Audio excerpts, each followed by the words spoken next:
How crazy. Good, so are you okay with what oxidation is, what reduction is, what an oxidizing agent is, what a reducing agent is? Can you take an oxidation reduction reaction, determine whether it's an oxidation reduction reaction or not by assigning oxidation numbers? Yes. Can you tell what's being oxidized and what's being reduced? Can you tell, again, using the oxidation numbers, what's the oxidizing agent, what's the reducing agent? Yeah. Yes. Okay, now the next thing is to be able to balance an oxidation reduction reaction. Let's do a simple one. Oh my god, this is the worst part. Wait, what are we doing? I just missed whatever happened. Oh, that's what you know.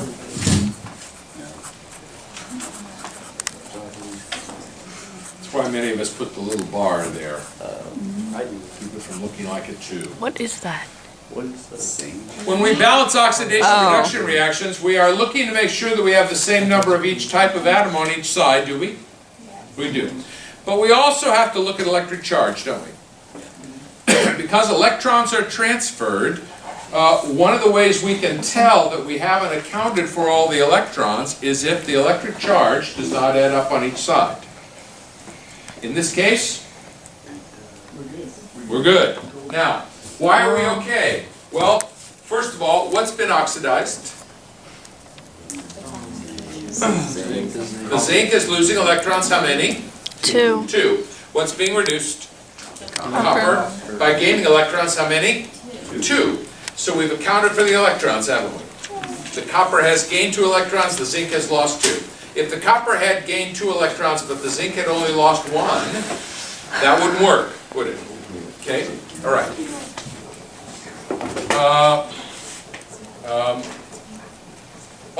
What's the oxidizing agent? The copper. This copper. Copper ion, and the zinc metal is the reducing agent, right? Now, when we talk about what's being oxidized, what's being reduced, what's the oxidizing agent, what's the reducing agent, we're talking about the forward direction, right? Right? Even though it's a reversible reaction, we're talking about the forward direction. Okay, so what if I do this instead?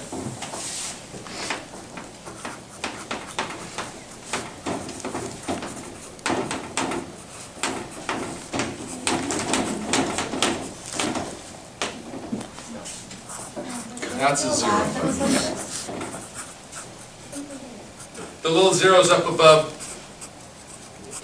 talk about things in their elemental form, right? It's common in oxidation reduction reactions for things in their elemental form to have a little 0 up top, just to remind us that they're in their elemental form. Is this reaction balanced? No. Has the same number of each type of atom on each side? What has happened to the copper? It's being oxidized, therefore losing 2 electrons. What's happening to the silver? Reduced by gaining. That's the problem, isn't it? What happened to the other electron that the copper lost? It has to be accounted for. We can't just simply do this. Okay? It doesn't work. At least not in a completed oxidation reduction reaction. So how can we balance this? We put a 2 in front of the silvers. Good, we done? Ooh, got to have a 2 on both sides because we still have to have the same number of each type of atom on each side. But if one copper is losing 2 electrons and each silver is only gaining 1 electron, we have to have 2 silvers for every copper in the reaction, don't we? Okay? To make sure that every electron that is lost is gained by somebody and vice versa. How are we doing? Good? All right. So what about this? What about this?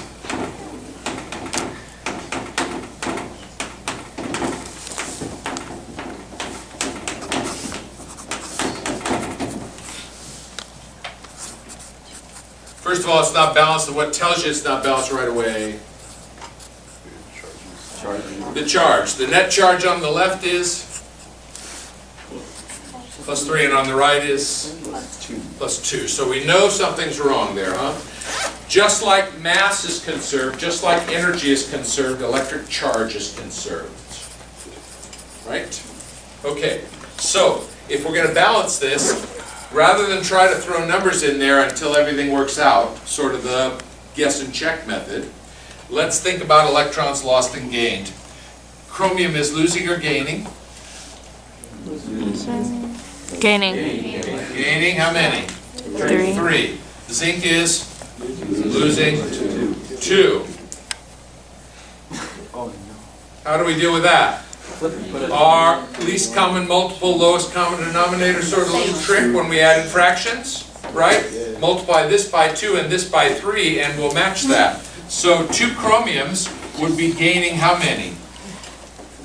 6. And 3 zincs would be losing how many? 6. And now we're okay. As a double check, what's the net charge on the left-hand side? Plus 6. And on the right? Plus 6. Just as a double check, the charges should match up on each side. Yeah?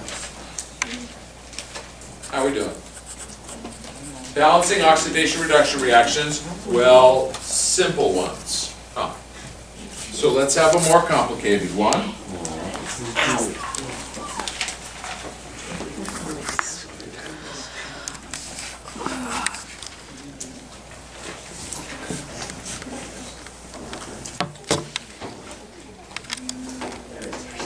Let's see.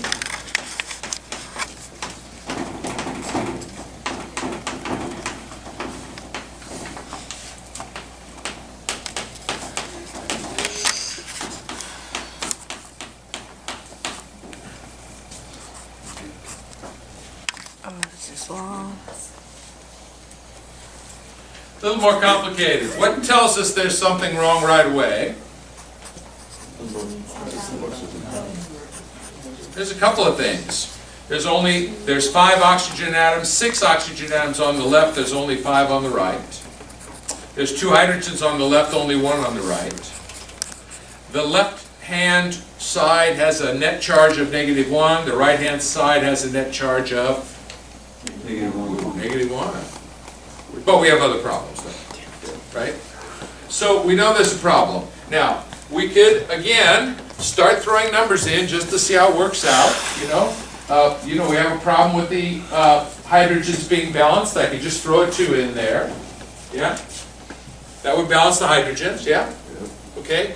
Now I need oxygens. Let's see, because I have 3, 4, 5, 6 over here. I have 4, 5. Ooh, I could just put a 2 there. I'd have 6 oxygens.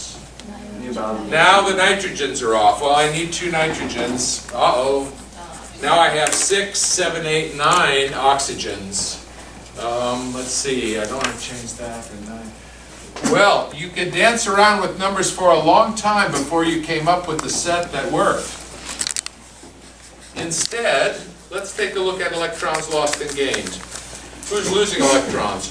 Ooh, shouldn't we go through and assign oxidation numbers first before we do that? Yes. Okay. Nitrogen got a rule? No. No. Oxygen got a rule? -2. Okay, so that means the nitrogen must be +5. +5. So the -1, right? Sulfur got a rule? Nope. Nope. Oxygen, we know is -2, so the sulfur must be +4. Hydrogen +1, oxygen -2. Sulfur, ooh, don't have a rule for that. -2 for the oxygen, that's -8. -2 charge here, this must be +6. Nitrogen here must be +2.